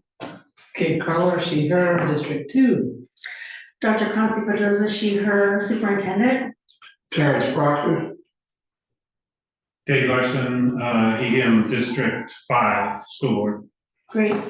And then, so one of the things we thought it would be really critical is to make sure that we brought legal counsel here. So what I'm going to do is pass it to you, and then the board can ask you any specific questions that they have as well. But if you could just give a quick briefing update of the work that we've done with you since January. I think the last legal review did was January 24th, was that correct? So just the updates for the board so that they understand where we are in terms of our resolution 957 and any implications or things that we should be considering or worried about. And then we'll talk as a group about, we'll have the board answer questions, and then we'll together as a group discuss how we're going to partner together. So as Dr. Pedroza shared, this was all passed right before the new administration took over. So it was before some of the executive orders, were issued on January 20th. So that's when Aaron had sent on your behalf for us to take a look at the resolution that was passed and some of the guidance documents that came out, which Dr. Pedroza just alluded to. Some of the guidance was outdated given some of the executive orders. The resolution as a whole is still consistent for the most part with federal law. The one place that we've identified that's a little bit confusing is the section 5. If you look on the actual resolution piece, the background here is that the one order in particular that triggered our involvement is the one that was issued on January 20th that rescinded the federal government's policy regarding sensitive locations. So before that, schools used to be right off limits for ICE, but the federal government has shifted its policy with that. And so potentially immigration enforcement could carry out enforcement activities at schools. And this was largely based off of the current board policy, which is still, we reviewed that one and that's still consistent in light of all those changes. The only place that we flagged is the part in 5 where it talks about not providing assistance to U.S. Immigration and Customs and just making sure that the understanding of that is that the district wouldn't interfere if there's a lawful judicial warrant, which is what it goes on to say. So as long as you're interpreting that language consistent with the rest of that paragraph, I think that's fine. Just making clear to any communications about that staff would not obstruct a law enforcement officer that has a valid judicial warrant, but that doesn't conflict with all the other guidance about what is required and what's in your district policy as the steps to take to make sure that anyone who's looking to execute a warrant actually has a valid warrant to do so on district property. Do you know, has the state's attorney general challenged that sensitive, the executive order changing the sensitive locations? Our state attorney general has not. I do know that I saw articles today that some churches have filed a lawsuit because churches used to also be sensitive locations. So that has been the only development that I've seen. The state, probably in consultation with the Attorney General's office, but OSPI released a guidance document that just reiterated some of the points that I shared with Aaron when this was brought to our attention, which was just that districts don't collect information regarding families' immigration status, that there still needs to be a court warrant in order to obtain any student information that's protected under the federal FERPA, which protects student information. And then again, that not obstructing ICE agents means that also ensuring that they would have a lawful judicial warrant in order to perform a search or interview a student or execute an arrest warrant. So none of that has changed, which is basically what the state put out in its guidance, was that all children have the right to access education in the state of Washington based on their residency, not immigration status, and that districts do not collect, nor do districts initiate contact with ICE or just any for carrying out enforcement. So specifically our sentence that talks about, therefore ICE will not be permitted to access to TSD facilities. It goes on, but it ends with the requirement of having a court signed warrant, right? Yeah, so that's all correct. So So we're you just all read that legit. first sentence in conjunction with that, and I think that that's fine, because then you could say you're not obstructing it. It's just a matter of allowing access based on this condition, which is still required, even with the changes at the federal level. And this basically holds that under section 5, we say will not provide assistance, that's normal. And you're saying, asking us to know that the interpretation is or obstruct. Do you feel like we should put in the words or obstruct? If you wanted to change it, you can clarify that. The more accurate way to say it would be that the district doesn't initiate contact with law enforcement agencies. But also in any communication, clarifying no one's obstruction, if there's a valid warrant. I think that that's the clarification, because it's a little bit confusing as what it means to assist and whether or not allowing somebody who has a warrant access is assisting them or not, but just the clarification that what the state says is school staff do not initiate contact with law enforcement for those purposes, which is the more accurate. Or use our resources to do Exactly. their work for them. You don't go above and beyond what is required under a warrant, is the bottom line. That's what the guidance the state has provided. Any other questions from the board regarding this?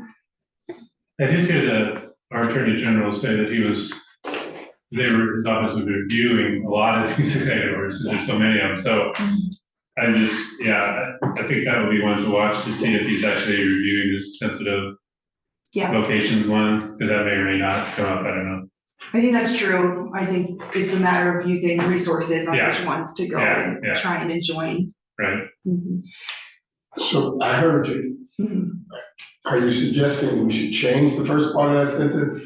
Or just understand that the context is really saying it needs a warrant? I think there'd be value in changing it to make it clear. And though I wouldn't say that it's on its face with that understanding completely. It does say ICE will not be permitted access. Yes, because of that. Facilities without a warrant. That's what it says, right? Yeah. So you sort of gave us suggested language. I saw Nancy writing. The question is, can you guys resolve whatever that phrase would be? We'll have to work that through. And roll that back to us? If there's a change. Doesn't sound like major open heart surgery. No. Okay. Are there any questions about this? From the students, do you have any questions? No? The good thing though is your board policy is consistent with all the federal law. That was adopted back in 2020. So that doesn't mean, it doesn't have the pieces of the model policy that are no longer. One more follow-up question. If we left it as it is, would it be sufficient? Would it be legal? Would it be? I think it would be with this understanding. It's just a matter of making it clear with the community of what assistance means, what we mean by saying we're not going to assist, which is really just, we're not initiating contact with law enforcement. I'm gonna send the policy that you're referring to the board, just to make sure that they have it. So it's, I'll send it all to you. And we're talking about the resolution tonight, but she spoke about a lot of materials and instructions for our faculty and staff. Were you able to see and review that? That is in alignment enough that no major changes on those either? I did see the memo that went out on January 16th. from Dr. Pedrosa to student leaders, which does have some pieces that would have to be removed, only because this was based on before the sensitive location, so it's really just striking the paragraphs that say the current federal policies to not conduct, Oh, I see. which was the case on At the January. time. Which I removed, I actually corrected Oh, that, so yeah, so I can actually send that for further review. Yeah, those are the only changes to that, but then the protocol, which is the one that staff are probably most interested in knowing, and that memo is fine about what to do if an agent comes to your building, and these are the steps to take, and here's who should be contacted to make sure that they have a lawful warrant. Which leads to the question, the cities here, are we trying to make sure that we're in alignment with whatever their resolutions say? And is there any? I think we're just trying to ensure we're in partnership. Though I just want to go back to board policy 4302, so for school, to full school districts. So they did a review of our board policy 4302, and just letting you know that there was, that this was very much in alignment with all of the pieces that we had. This was adopted in 2020. Yeah. So I sent that all to the board members, and this, you all have copies of it too. Just want to make sure that you have a chance to review that as well. This has more of guidance that's actually access to schools. It's, the topic is in 4302. I'll send it to you, Karen, you can put it up there. Just a second. 4302 is, just making sure I just get everything sent right now. Yeah, this is the one that just outlines, that's where that protocol comes from in the guidance that went to district leadership about what to do. That comes from the board policy about, and talks about what is required in a subpoena in order for someone to have access to students or non-public areas.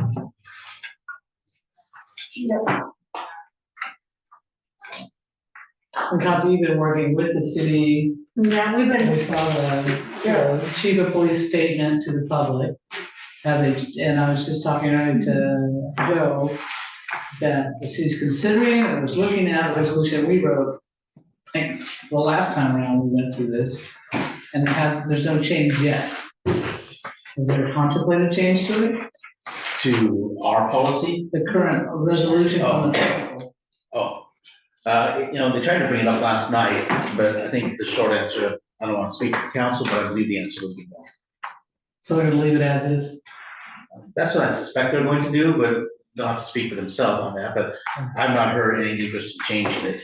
I think we were bringing it up last night to reconfirm what the prior council had done. I don't know if that would fall 7-0, but I think it had consensus. Prior council got it right. We're good. Yeah. I was hoping, board, if I might take 2 or 3 minutes to pass on some information as well as hopefully provide a little bit of reassurance, if that's okay. Dr. Pedrosa and I have been working closely over the last several weeks, lots of communication since the 20th and all the executive orders going into effect, which then created an ongoing fear, especially for our community and for our students, which led to the police department, not just me, but the department, the city, sending out the email that I did to reassure our position. And I wanted to make sure everybody understood why our position is that way. So we do not enforce immigration and do immigration enforcement. We don't notify them. We don't ask immigration status. And the reason for that is people need to feel safe to call us and ask for help. If we were to do those things, people would hesitate to call when they're a victim of a crime. They would hesitate to call the police when they witness a crime, and therefore the community at large is that more unsafe, for lack of a better term. And so aside from that, the city has a stance of being a welcoming city and making sure that we have public safety and try and make everyone feel welcome and safe, going hand in hand with the police department's policy. So since then, I had notified Dr. Pedrosa of a conversation I had with Homeland Security. And at the time, this is about a week after the executive orders going out, they had not heard of anything that was directing anything towards not just Tukwila schools, but any schools in Washington State or any religious institutions. This morning, I was finally able to get in touch with the regional director for ICE. They manage everything in Washington from Blaine down to Portland.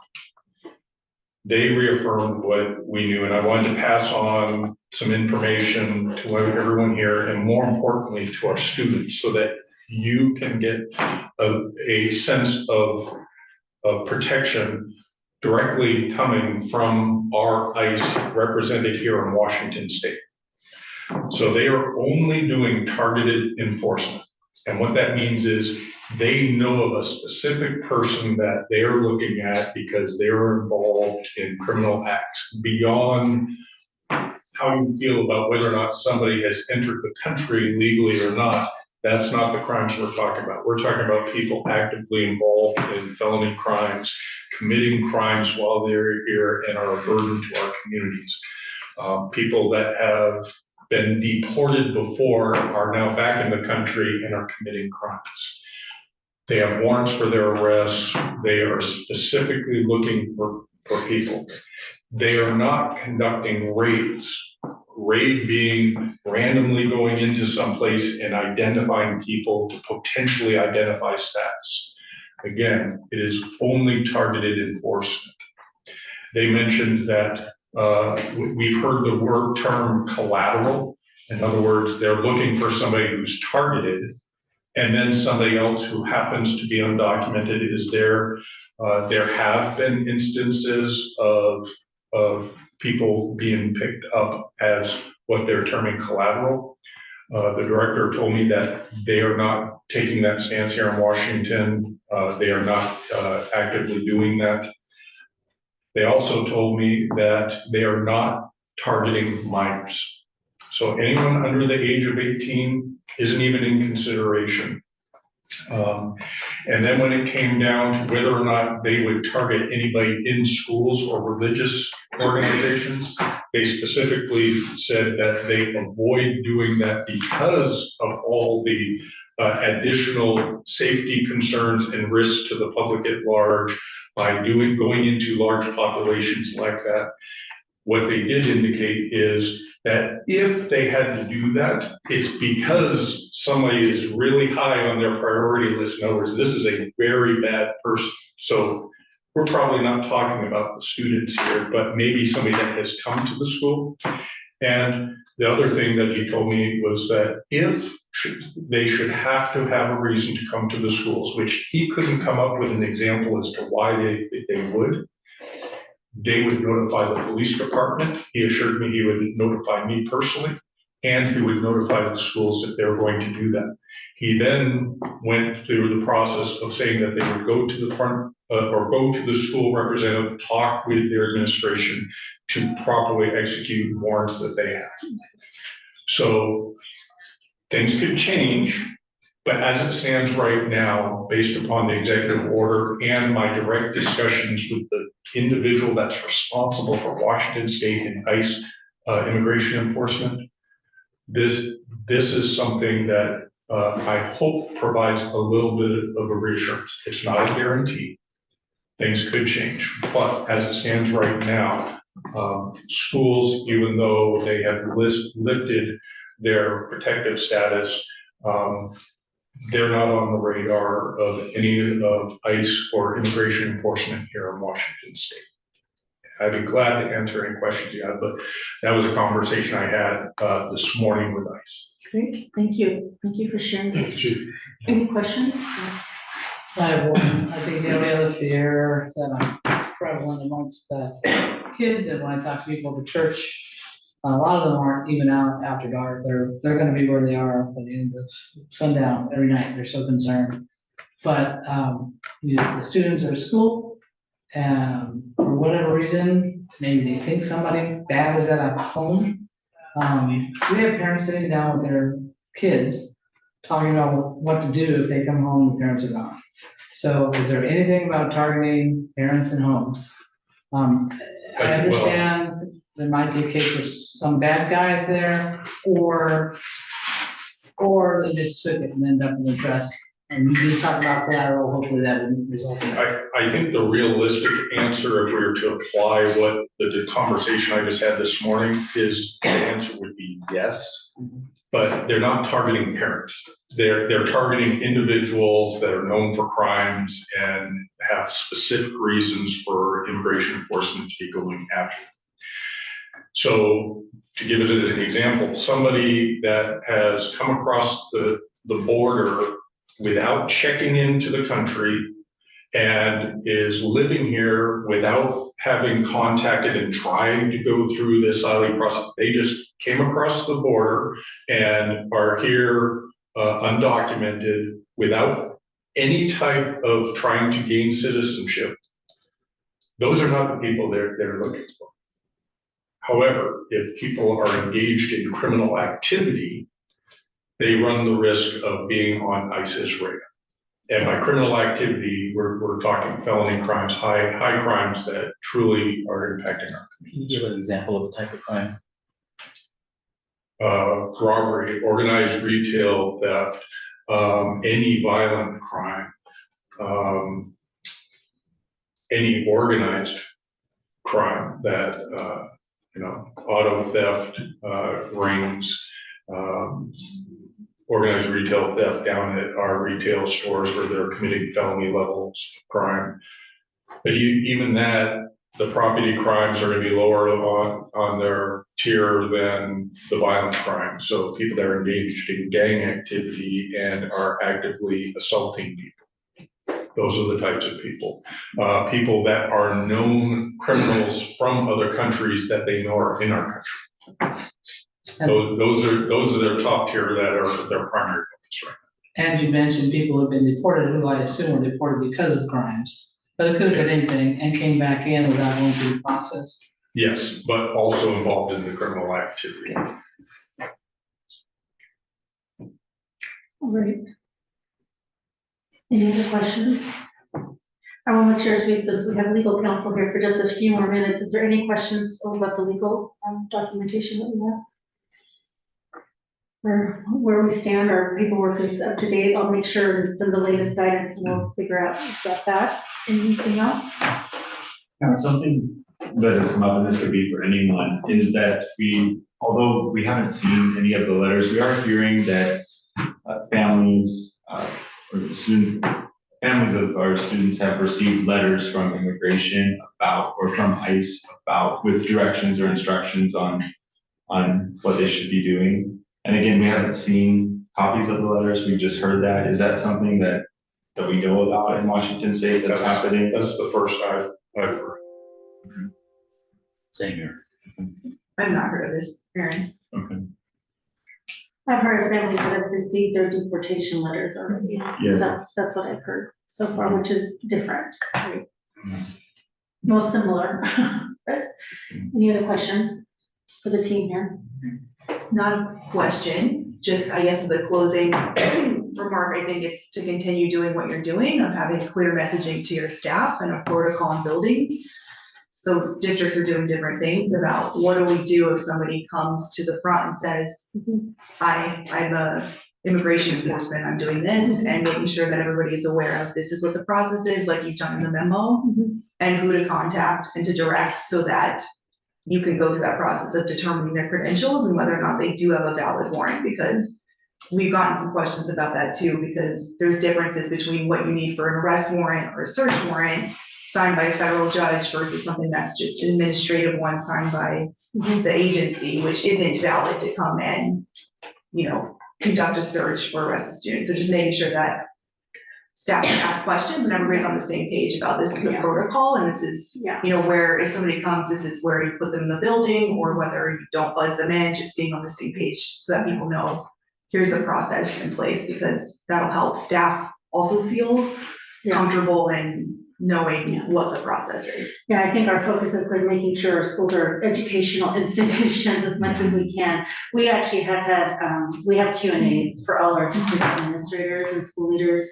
And we just had one I think last week, and we're gonna have another one this coming Friday where we clarify and make sure everyone's clear on all the processes with folks. So we're trying to keep doing that and updating them as we continue to go to just make sure, especially as things change. We might have to do more updates, or if you find out something, I'll have to give another update and change another memo or something down the road. Yeah, thank you for that. Yeah. And we'll be watching whatever legislation or litigation. Excuse me? I think Carly. Oh, Carly wants to say something. Okay, Carly. Hi, everyone. So sorry, first off, that that I wasn't able to be there today. I had to go to the doctor with my kiddo. Thank you so much for being there, Mayor McLeod, and Chief Trevor, and whoever else is there. I can't see fully. And I also want to just share some appreciation for particularly Chief Trevor, what you just shared out about your conversation with the kind of local ICE authorities here, and of course, y'all's continued support and collaboration and partnership with the district. I think I just had one question. I was listening in just about the kind of the what you consider to be kind of a criminal piece, and I was just curious if there's anything with the Lake and Riley Act that just got signed into law that might shift that, and if you can't make any sort of statement about that, that's totally fine. I'm just curious if how that intersects with kind of what you shared before. I haven't tried to make a correlation between the two yet, but I can certainly get back to you on that. I apologize. Okay. Yeah, no worries. It was new. It just happened. So just curious. Okay, thanks so much. Carly, do you have any questions for legal counsel or anything else? Not at this moment. Okay, great. No, that's fine. I just want to make sure. So anyway, I just wanted to, one of the things that our Tukwila School Board's really interested is having more of these joint conversations between City of Tukwila and our team, especially as things become, I guess in the past, there was joint meetings that happened in the past. So they've actually made a request that we actually have one together, maybe around springtime, joint city council and Tukwila School. I don't care if we do it on Monday or Tuesday, we can figure that part out, but having a joint meeting between the two groups to sort of talk about how we can really strategically partner together and work together in a very collaborative space. I want to thank you, legal counsel, for being here. Thank you both for being here and helping us sort of address, because there's a lot of fear right now, right, with families. And our motto here in Tukwila School District is we're not going to get distracted from our work, right? We're going to stay calm and not get distracted because we're trying to be focused on educating our students. So as much information as we can get to support our students, it's critical. I just want to make sure anybody else, if anyone has any final words, I think we might be able to end this school board meeting early. So that might be nice. Just any final words from everybody to say? Any hopes or any desires for moving forward? Okay, well then my portion, yep, go ahead, Mayor. I will say that we want to be in partnership with you. We want to collaborate on the way to serve the community. We're serving a lot of the same people. We want the students to feel that they can thrive and grow here. So however we can partner and collaborate on that, that is our focus. Great, thank you. Yeah, thank you. And thank you for being here too, Armin. Thank you. I know you got here too. So with that, I'm going to pass it to Vice Chair Sure, Simpson. no problem. So we want to make sure that we leave room for our community. If there's anybody online that we need to see as a comment before we close the meeting. We had an email, and I was looking for it, that was at us from today. I can't seem to find it. I would read it otherwise, but Dr. Pedrosa, I think it was to us, it was about the just the communication for to the students. Okay, so if we could please email them back. I can't find it. So if there's no comments online and there's nothing less, we'd like to close the meeting. And motion to adjourn. Second. All in favor? Aye. All right, motion accepted. We are done and off. Thank you. Thank you guys. Thank you. Yeah, harmony. Yes, you know. See, you can never say we're gonna get off early, Dr. Pedrosa, because Just no do one's it. ever gonna say anything. I